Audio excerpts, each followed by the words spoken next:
Hi, Grams. That's a snippet from Jump Darling, the new indie film that stars Hollywood legend Cloris Leachman in her final starring performance, and Thomas Duplessis in his first feature film debut right there. Thomas joins us now along with Phil Connell, the director and writer of the film. Good morning to both of you, and thanks for joining us.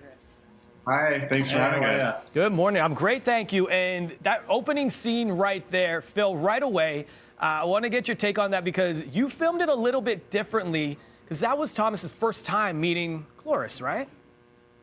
Yeah, we knew that the first scene we were going to be shooting between them was going to be the first scene where they meet in the actual film. So we figured, let's have them actually meet in the take.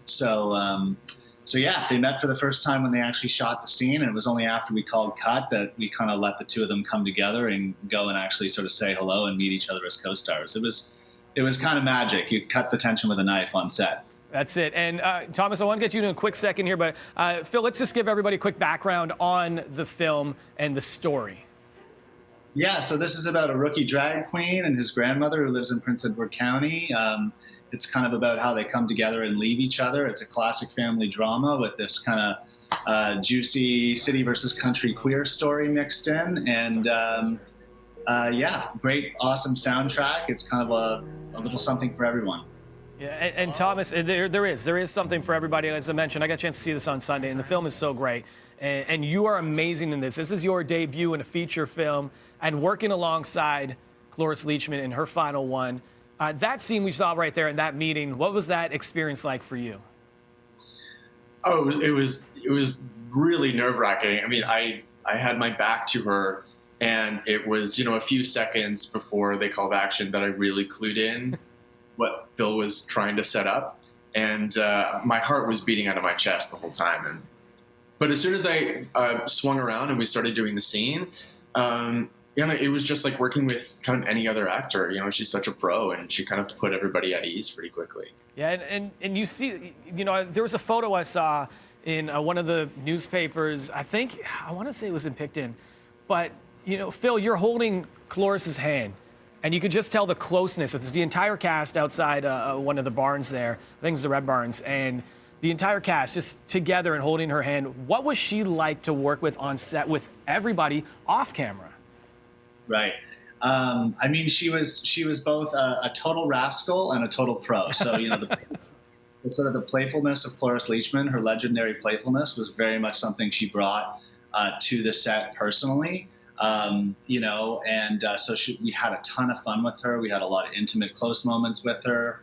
It was really an incredible honor to have her there. But then when you called action, she kind of, she poured everything into her work. She loved to act, and you could see that. So, even though it was kind of this small independent production, this little ragtag thing, and she was this legend, she was as happy to be there as we were to have her there. And you could see that in that family photo that you're talking about. Yeah, and Thomas, for you, working, majority of her scenes are with you and working so closely with Cloris. Is there something, that you picked up from her, or a nice little memory of a story that happened?